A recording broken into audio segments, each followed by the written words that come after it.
Hello everyone, তোমরা সবাই কেমন আছো? আশা করছি সবাই খুব ভালো আছো। আমিও ভালো আছি। আমি সুমন, আমার নতুন একটা ব্লগে তোমাদেরকে জানাই অনেক অনেক অনেক ওয়েলকাম।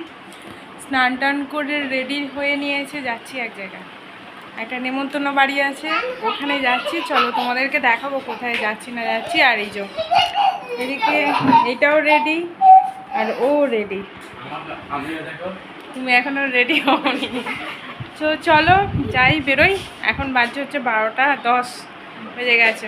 আরও আগে যাওয়ার কথা ছিল কিন্তু লেট হয়ে গেছে। চলো যাই, অনেকটা লেট হয়ে গেছে যেহেতু। চলো গিয়ে তোমাদেরকে দেখাই। ব্লগ শুরু করেছিলাম, এসে আর ভিডিও করা হয়নি। ভুলে গেছিলাম না, ওই যে ফোনটা এটা নিয়েছিলাম। কি করেছো? কুরকুরে এনেছো? কার হ্যাপি বার্থডে হবে? তোমাদের? তোমার আর কার? বলো বলো, আমি কিছু করছি না, তুমি বলো তোমার আর কার। কাদেরকে দেখাতে হবে? সোনা তুমি বলো তো কার হ্যাপি বার্থডে আজকে? না, বড় দিদির। এই যে বড় দিদির হ্যাপি বার্থডে। তুমি বলেছো বড় দিদিকে হ্যাপি বার্থডে? হ্যাঁ চলো, আমি এসেছি অনেকক্ষণ। খাওয়া দাওয়া হয়ে গেছে, খাওয়া দাওয়া করে এক জায়গা থেকে ঘুরেও চলে এসেছি। এখন বিকাল হয়ে গেছে। ওই যে বাজে গাল এখন রেডি হচ্ছে, কেক কাটিং হবে সেই জন্য। শোনো ওখানে করো না, ওখানে দিদিদের জিনিসপত্র আছে, এদিকে সরেছে। আমি গেছিলাম একটু ডাক্তার দেখাতে, ওই জন্য খাওয়া দাওয়া করে ওদেরকে রেখে আর ডাক্তার দেখাতে গিয়েছিলাম, চলে এসেছি। তুমি শাড়ি চেঞ্জ করবে না? চলেছি।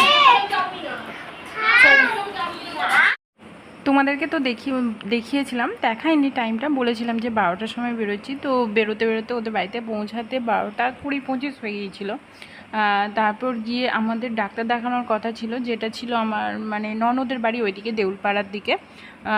তো 2:30টার মধ্যে ওখানে পৌঁছানোর কথা ছিল। তো ওই জন্যে বাবুনকে তাড়াতাড়ি করে খাইয়ে টাইয়ে দিয়ে তারপর আমরা খেয়ে দিয়ে নিয়ে বেরিয়ে গিয়েছিলাম। আর তার সাথে বার্থডে মানে আজকের বার্থডে কেক টেকও আনার আর কি দায়িত্ব ছিল আমাদের। তো ওই জন্য খাবার দাবার কিছু দেখাতে পারিনি আজকে। খাবারে কিন্তু যেটা ছিল সেটা তোমাদেরকে বলে দিই। ছিল রাইস, তার সাথে সাদা ভাতও ছিল, আর ছিল চিকেন, মাটন, আলু ভাজা, বেগুন ভাজা, তারপর বেগুনি, চাটনি, পাঁপড়, মিষ্টি সবই ছিল আর কি। তো সেই সব কিছু দেখাতে পারিনি। আর ফোনটা আমি রেখে গিয়েছিলাম, যেহেতু বাবুনকে এখানে রেখে গিয়েছিলাম দিদিভাইদের কাছে। ও হয়তো বায়না করবে কি কাঁদবে, আসলে ঘুম পাড়ানোর সময় হয়নি, খুব তাড়াহুড়োর মধ্যে বেরিয়েছিলাম। তো ওই জন্য আমি ফোনটা রেখে গিয়েছিলাম। আর এসে দেখি ও আর কি ওরা খেলা করছিল, যাই হোক কাঁদেনি, কিছু বলেনি, খালি মানে মাঝে মাঝে জিজ্ঞেস করছিল মা কোথায়, মা কোথায়, এরকম ব্যাপার। আর এখন দেখো সবাই ওরা আর কি সাজগোজ করতে বসছে একটু। যেহেতু বার্থডে বলে কথা, একটু তো সাজগোজ করতেই হবে। তো আমি একটু ওদেরকে আর কি সাজিয়ে দিচ্ছি, হেল্প করছি। ওরা নিজেরাই পারে, তবুও আমি একটু আর কি হেল্প করে দিলাম।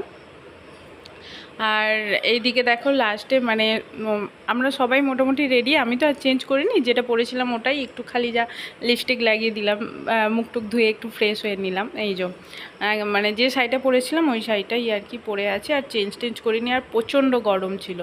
আর এইদিকে দেখো আমিও রেডি হয়ে গেছি, সবাই রেডি হয়ে গেছে। এখন এই যে কেক কাটার পালা আর কি, তার ডেকোরেশন চলছে, কোন দিকে আর কি টেবিলটা রাখলে ভালো হবে, কোন দিকে কি হবে।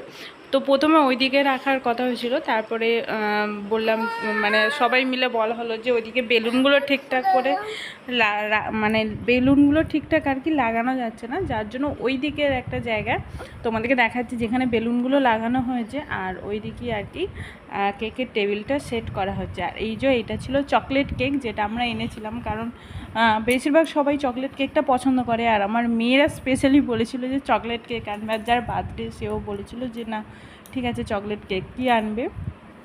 তো ওই জন্য চকলেট কেকই আনা হয়েছে। আর এই যে দেখো সব কিছু রেডি হয়ে গেছে, এদিকে কেকটাও সাজানো হয়ে গেছে, টেবিলটাও গোছানো হয়ে গেছে। এবার কেক কাটা হবে। আর কেক টেক কাটা হয়ে গিয়ে তারপর সবাই মিলে কেক টেক খাওয়া হয়ে গেলে আর কি। আর দেখেছো বাবু কীরকম লিপস্টিক লাগিয়েছে, অত ডিপ করে আমি কোনো দিন ওকে লিপস্টিক লাগাই না, আজকে নিজের জোর করে লিপস্টিক লাগিয়েছে। বাবুনও তাই। তো আমি মানে বাবুনকে এখানে দেখাবো কিনা জানি না, তো দেখলে তোমরা দেখতেই পাবে। আর এরপরে রাত্রেও সেম খাবার দাবার ছিল, শুধু মানে কারণ কি দিনের বেলা খাবার দাবার সবই ছিল, ওই জন্য এক্সট্রা করে কিছু বানানো হয়নি, শুধু বানানো হয়েছিল পটল আলুর তরকারি, তার সাথে ব্যাস এই রাত্রের খাবার দাবার ছিল। আরও কি বলো তো, খাওয়া দাওয়া করি সঙ্গে সঙ্গে আমি বেরিয়েছিলাম, দুপুরের দিকে গরমও ছিল, রোদ ছিল, আমার না শরীরটা খারাপ হয়ে গিয়েছিলো, মানে ওই খেয়ে দেই সঙ্গে সঙ্গে বেরিয়েছি, তার ওপর অত রোদের মধ্যে গেছি।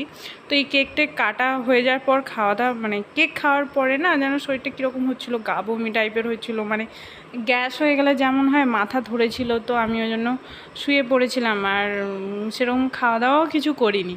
তো একটু ওদের সাথে গল্প টল্প করে শুয়ে পড়েছিলাম, যার জন্য আর কোনো ভিডিও বানানোও হয়নি।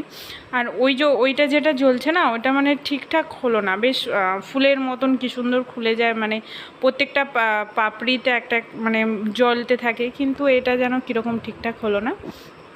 তো দেখো এখন কেক কাটা হয়ে গেছে, আর ওই দেখো উপরে বেলুনগুলো সাজিয়েছি, কারণ ওদের ওখানে একটা দড়ি লাগানো ছিল, তো সেই দড়িতে বেলুনগুলো ঢুকিয়ে দেওয়া হয়েছে, ওরকমভাবেই সাজানো হয়েছে। তো এখন সবাইকে কেক টেক দেওয়া হচ্ছে। আর আজকে আমার বর সব কিছু আর কি সমান সমান করে কেটে কেটে দিয়ে সবাইকে সার্ভ করছে। আর বাবুন দেখেছো কেমন লিপস্টিক লাগিয়েছে, তখন বললাম না। তো যাই হোক, আজকে ব্লগটা ছিল এইটুকুই, দেখা হচ্ছে নেক্সট ব্লগে, ততক্ষণ পর্যন্ত তোমরা সবাই ভালো থেকো, চলো টাটা।